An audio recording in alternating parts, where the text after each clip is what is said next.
ఈరోజు మనం యెషయా గ్రంథం 50 అధ్యాయం 2వ వచనంలో దేవుడు మనతో ఏం మాట్లాడుతున్నాడో ఒకసారి చూద్దామా. దేవుడు ఏమంటున్నాడంటే, ఎవరైతే విశ్వాసము దేవుని యందు ఉంచలేదో, ఎవరైతే దేవుని మీద నమ్మకం ఉంచలేదో, ఎవరైతే దేవుడు సహాయం చేయడని కృంగిపోయి ఉన్నారో, ఎవరైతే దేవుడు ఇక నాకు సహాయం ఏం చేయడు, ఇక దేవుడు నాకు అసలు ఎవ్వరు నాకు సహాయం చేయలేరు, నాకు సహాయం ఇంకెక్కడి నుంచి దొరకదు అనుకున్న వారికి దేవుడు ఏమని మాట్లాడుతున్నాడు అంటే, నా చెయ్యి విమోచింపలేనంత కుర్చీ అయిపోయినా విడిపించుటకు నాకు శక్తి లేదా అని ప్రభువు దేవుడు మాట్లాడుతున్నాడు. ఎంత ధైర్యం కలిగిన మాట ఇది, ఎంత గొప్ప మాట ఇది. ఒక సంఖ్యాకాండంలో అయితే దేవుడు మోషేతో అంటాడు, మోషే నా బాహుబలము తక్కువ కాలేదు అని చెప్పి దేవుడు అక్కడ ఒక ఇశ్రాయేల్ ప్రజలకు ఒక అద్భుతాన్ని చేస్తాడు. దేవుడు నీ దక్షిణ హస్తమే, నీ బాహువే, నీ ముఖకాంతియే నాకు విజయం కలగజేయుచున్నవని కీర్తనకారుడు కీర్తనల గ్రంథం 44వ అధ్యాయం 3వ వచనంలో కీర్తనకారుడు అంటాడు.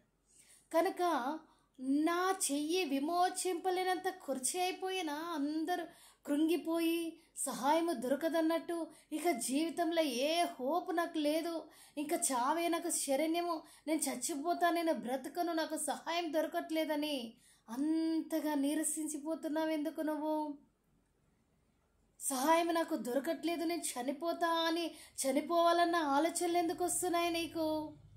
అయితే దేవుడు నీతోనే మాట్లాడుతున్నాడు.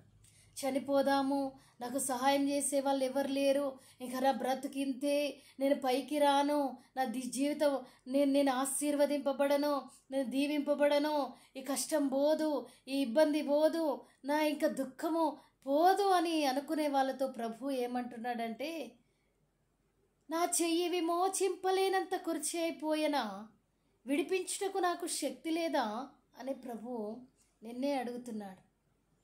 యెషయా గ్రంథం 50 అధ్యాయం 2వ వచనంలోంచి దేవుడు నీతోనే మాట్లాడుతున్నాడు. కనుక లేచి ధైర్యం తెచ్చుకొని మోకాళ్ళ మీద ఉండు, మోకాళ్ళ మీద ఉండి దేవుడకు ప్రభుకు నీ పరిస్థితి అంతా చెప్పు. ఇప్పుడే దేవుడు నిన్ను స్వస్థపరుస్తాడు, ఇప్పుడే దేవుడు నిన్ను బాగు చేస్తాడు, ఇప్పుడే దేవుడు నిన్ను స్వస్థపరుస్తాడు, బాగు చేస్తాడు. ఇంకా నువ్వు మనసులో ఏమైతే కోరుకున్నావో నీ హృదయవాంఛలన్నిటినీ నెరవేరుస్తాడు దేవుడు.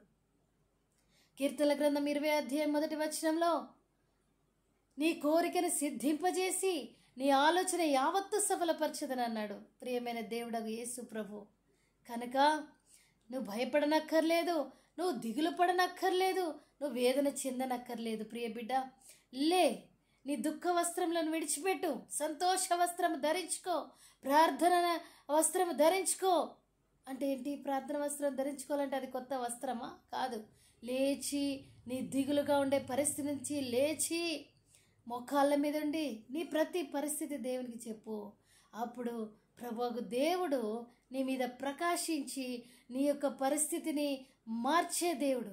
మొదట నీ స్థితి కొంచెమున్నను, తుదకు నువ్వు మహాభివృద్ధి చెందదవని దేవుడకు ప్రభు నీతోనే మాట్లాడుతున్నాడు.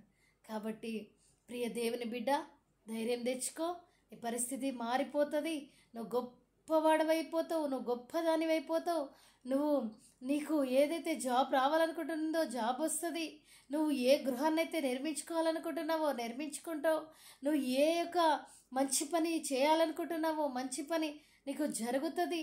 నువ్వు ఎలా అయితే నీకు జ్ఞానం కావాలని నువ్వు ప్రభు సన్నిధిలో నుండి అడుగుతున్నావో, సొలొమోను అడిగాడు తెలుసా, జ్ఞానం ఇవ్వమని. చాలా చిన్న ఏజ్లో అడిగాడు, దేవుడు అతనికి జ్ఞానం ఇచ్చాడు. నువ్వు ఏ జ్ఞానం కావాలని కోరుతున్నావో, స్టడీస్ కొరకు జ్ఞానమా, బైబిల్ జ్ఞానం గురించిన జ్ఞానమా, లేకపోతే ఏ రకమైన జ్ఞానం నువ్వు కావాలనుకుంటున్నావు, ఆ రకమైన జ్ఞానం ఇవ్వడానికి దేవుడు శక్తివంతుడై ఉన్నాడు. దేవుడు ఇంత పెద్ద సహాయం నాకు చేస్తాడా? అది నీకు పెద్దది కావచ్చు, దేవునికి చిన్నదే. కనుక నువ్వు భయపడనక్కర్లేదు, నువ్వు దిగులు పడనక్కర్లేదు.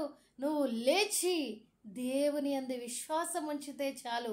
ప్రభు నీతో ఏమంటున్నాడంటే, నా చెయ్యి విమోచింపలేనంత కుర్చీ అయిపోయినా విడిపించుటకు నాకు శక్తి లేదా అంటున్నాడు ప్రభు. ఈరోజు దేవుడు నీకు విడుదలను అనుగ్రహిస్తున్నాడు. ధైర్యం తెచ్చుకొని నీ మనసుకు నిబ్బరంగా ఉంచుకొని మనసుని ప్రభు ఒక దేవుని వాక్యమును బట్టి ధైర్యం తెచ్చుకో, లేచి దేవునితో మాట్లాడు ప్రార్థన ద్వారా. ప్రార్థన ఉండగా మనకెందుకు భయము? ప్రార్థన చేసుకోమని దేవుడే చెప్పాడు. దేవుడగు ప్రభు భూమి మీద ఉన్నప్పుడు ఆయనే ప్రార్థన చేశాడు కనుక మనం ప్రార్థన చేయవలసి ఉన్నామని ఒక మాదిరి చూపించాడు దేవుడు. కనుక లేచి ధైర్యం తెచ్చుకొని ప్రార్థన చేసి దేవునిలో ముందుకు కొనసాగు.